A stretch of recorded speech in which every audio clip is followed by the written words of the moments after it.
इसलिए सभी पुरुषों की जिम्मेदारी है कि नारियों की मर्यादा की रक्षा करें। एक जटायु पंछी होकर के सीता की रक्षा के लिए प्राणों की आहुति दे देता है, तुम मनुष्य होकर के रावण सीता का हरण कर रहा है। मनुष्य है, 10 आनन है, 10 शीश है, 10 खोपड़ी और बुद्धि भैंस भर की नहीं।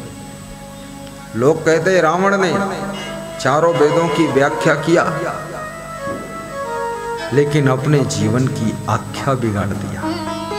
मत कर व्याख्या। क्यों करता है व्याख्या भाई? तेरी व्याख्या कौन पढ़ेगा?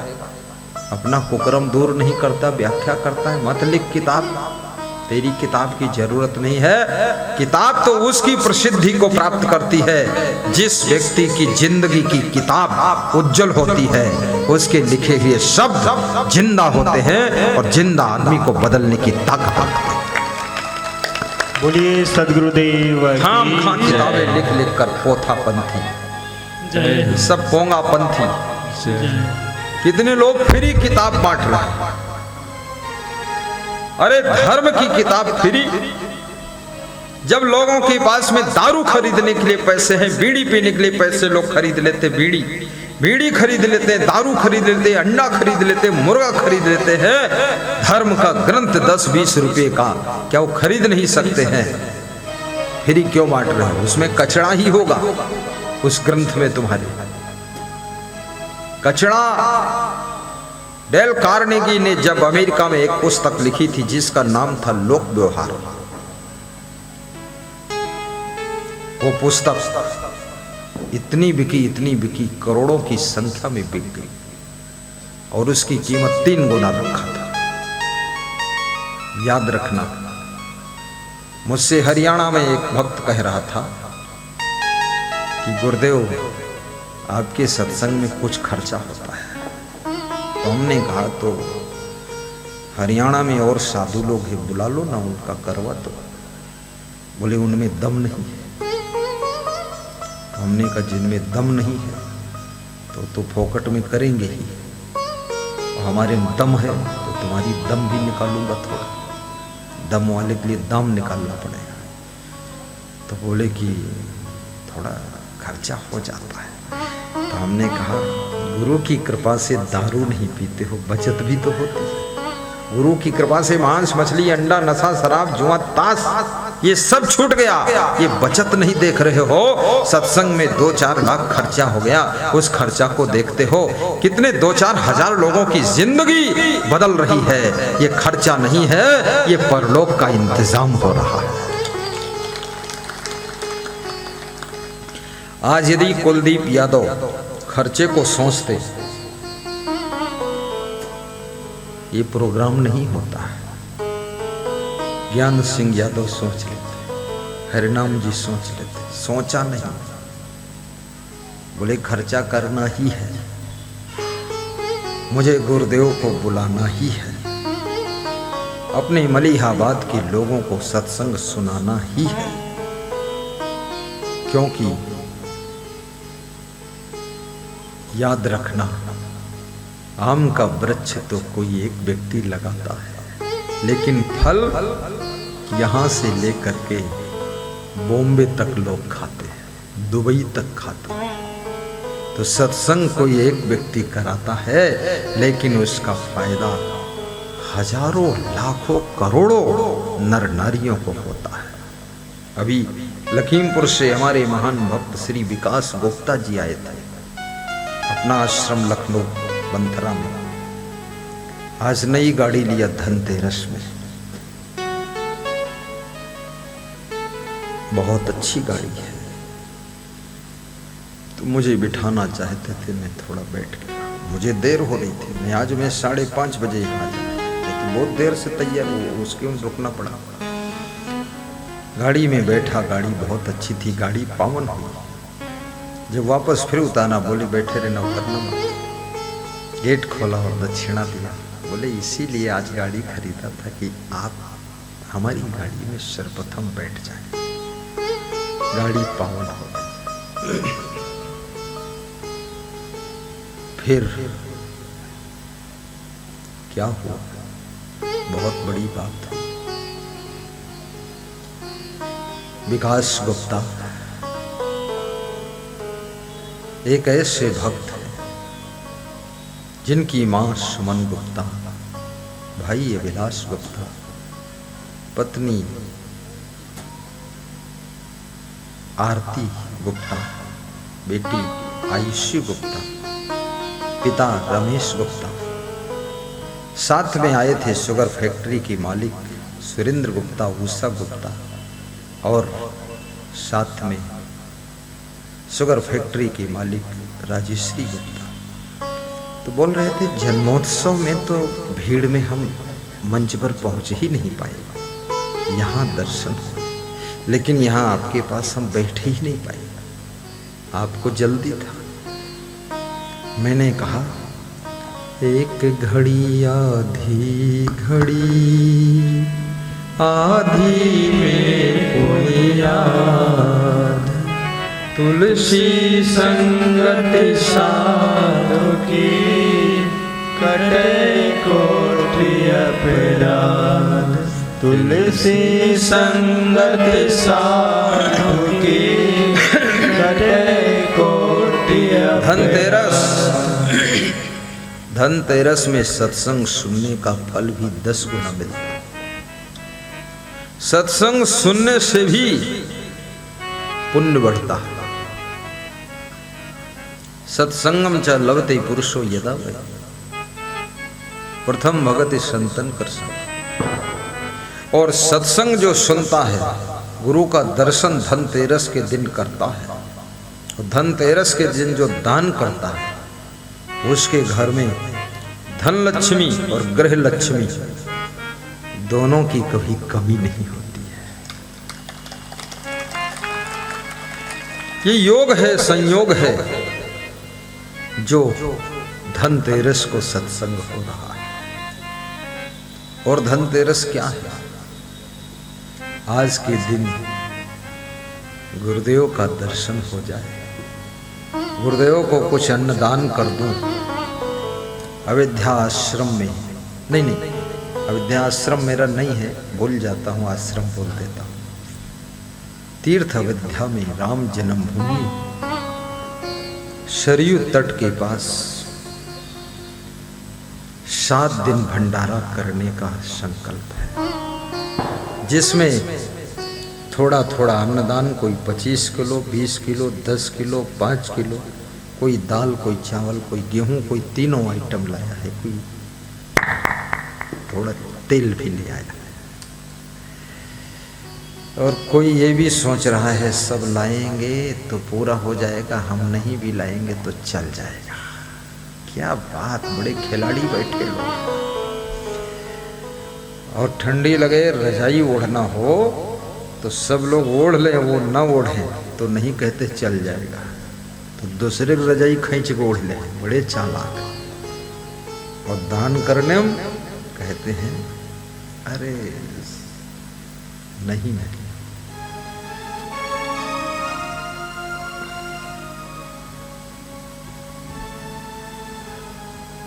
दान अपने आप का, माई न बाप का।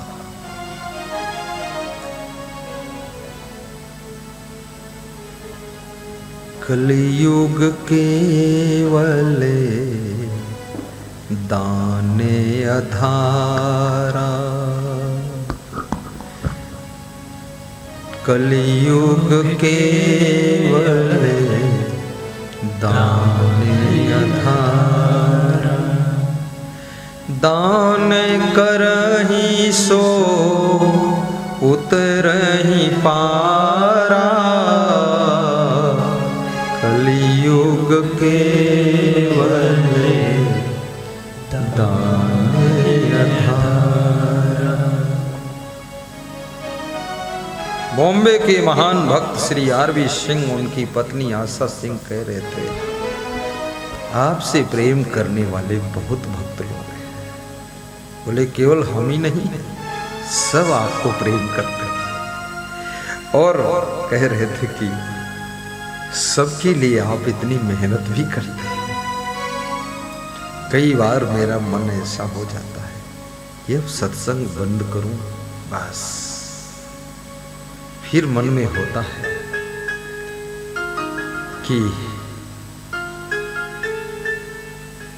पेड़ बूढ़ा हो जाता है तो भी मनुष्य की सेवा में आखिरी में उसका जो शेष बचा हुआ ठूंठ है वो भी काम हो जाता, काम आता।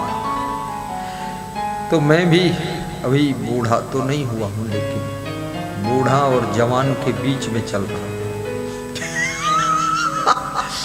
तो मैं भी कुछ दिन और सत्संग कर दूं ताकि लोगों को जीवन संदेश मिल जाए।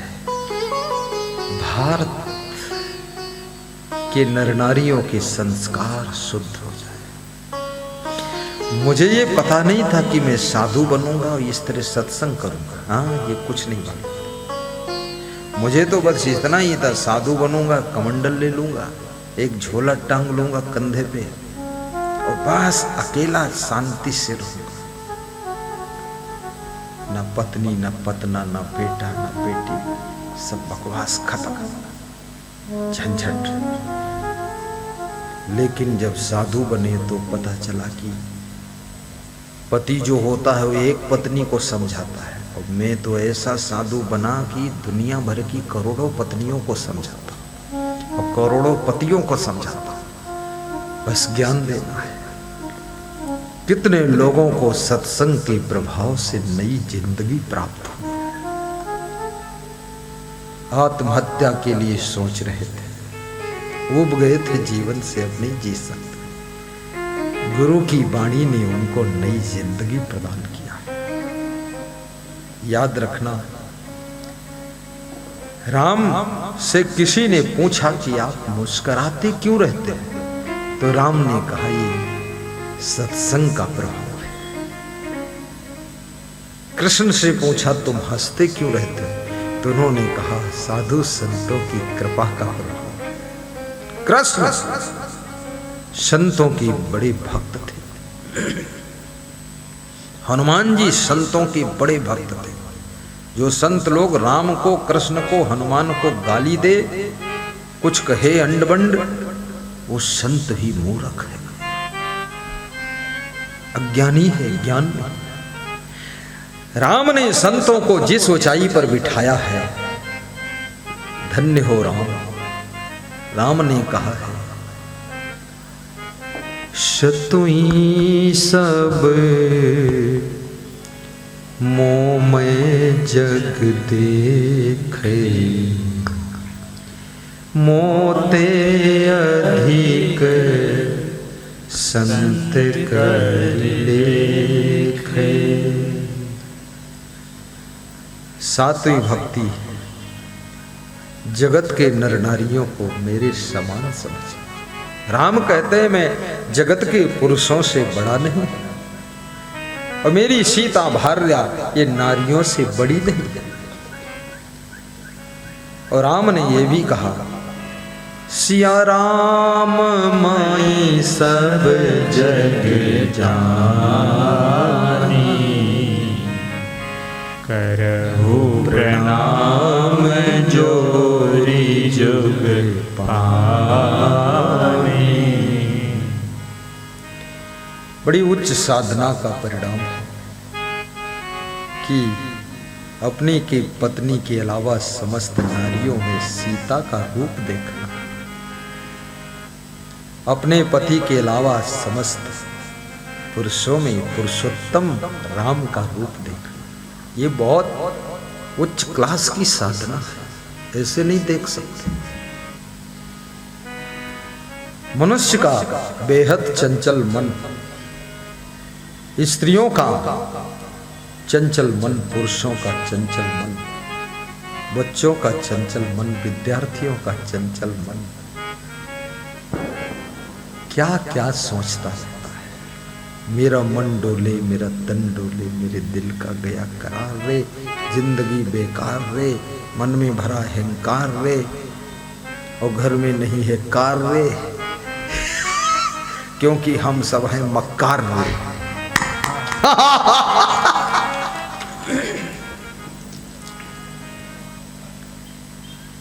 ये गीत मत गाओ। फिल्म वालों ने जितना दुनिया बिगाड़ी है उतना हम सुधार नहीं पाए।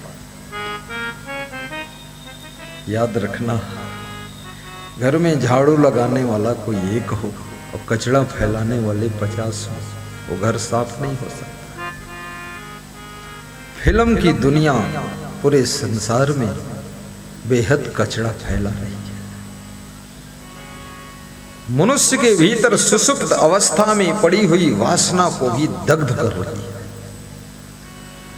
उस वासना की ज्वालामुखी की भट्टी को बुझाने के लिए गुरुदेव ज्ञान की वर्षा करते हैं।